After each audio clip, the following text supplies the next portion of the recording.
میں 40 سال سے سیاست پہ ہوں. 88 سے میں اسمبلی میں ہوں اور آج تک اسلام آباد میں میرا جھونپڑی تک نہیں.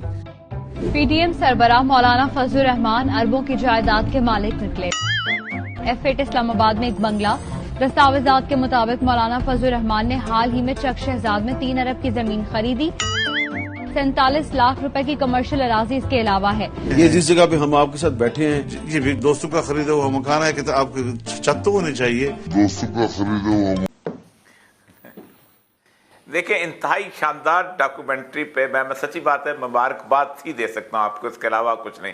دیکھیں مولانا کمال کے آدمی ہیں. میں ایک بات آپ کو بتاؤں، مولانا عبدالستار نیازی ایک واقعہ بیان کیا کرتے تھے اکثر، اور اس کو کوثر نیازی نے اپنی کتاب میں بھی لکھا ہے کہ میں ایک دفعہ مولانا کے والد مولانا مفتی محمود سے ملنے کے لیے گیا، تو ایک لڑکا جو ہے بار بار کمرے میں آ رہا تھا، تو انہوں نے کہا جاؤ تم نکل جاؤ. تو میں نے پوچھا یہ کون ہے؟ انہوں نے کہا یہ میرا بیٹا ہے، لیکن پیسے لے کے میری مخبری کرتا ہے سی آئی ڈی والوں کو. تو مولانا جو ہیں ان کا بارے میں ان کے والد کی رائے آپ خود سوچیں کہ کیا تھی اس وقت، کیا صورتحال تھی. یہ اکثر مولانا عبدالستار نیازی سنایا کرتے تھے یہ ان کے بارے میں واقعہ. مولانا جو ہے سیاست کے دنی ہیں اور سیاست وہ کرنا جانتے ہیں، اور وہ کس طرح کیسے کرنا چاہتے ہیں یہ وہ خوب جانتے ہیں. اپنے کو انہوں نے اتنا عرصے سے بلیک میل کر کے رکھا ہوا ہے، اگر تم میرا ساتھ نہیں دو گے تو یہ تمہیں کچا کھا جائیں گے، تمہاری مدرسے بند ہو جائیں گے، تم پر ایکشن ہو جاؤ. اور مشرف کے زمانے سے وہ ان کو ڈراتے ہوئے ابھی تک یہاں تک لے کے چلے آ رہے ہیں. یہی وجہ ہے کہ وہ ان کے ہاں جسے کہتے ہیں مرغی کے نیچے چوزے آ کے بیٹھ جاتے ہیں. وہی اسٹریٹ پاور، چونکہ طلبہ ان کے پاس اپنے مدرسوں کے طلبہ ہیں، اسٹریٹ پاور ان کے ساتھ ہے، اسی لیے بے نظیر بھی ان کو ساتھ رکھتی ہے. کل کو ان کا استعمال کرنا پڑے گا. نواز شریف بھی ان کو ساتھ رکھتا ہے، کل کو ان کو استعمال کرنا پڑے گا.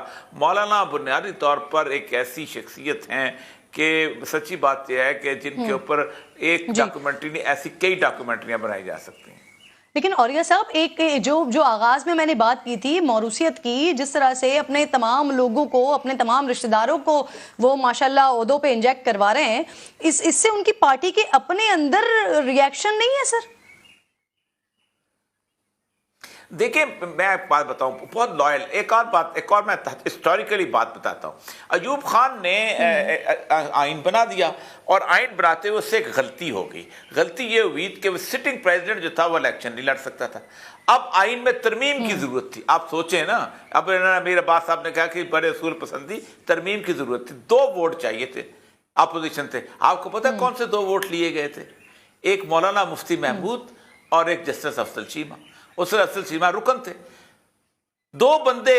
اب ایک اور بات بتاؤں میں آپ کو، میں جس وقت بلوچستان اسمبلی توڑی گئی ہے، اکبر بگٹی وہاں گورنر لگے ہیں، تو اس وقت اعظم مینگل کی گورنمنٹ کے مقابلے میں کسی کو لانا تھا، تو کس کو لائیں؟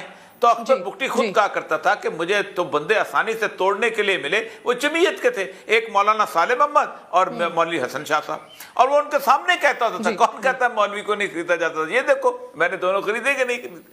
تو اصل مسئلہ یہ نہیں ہے. ہمارے ہاں ہم گفتگو نہیں کرتے، ہم بات نہیں کرتے.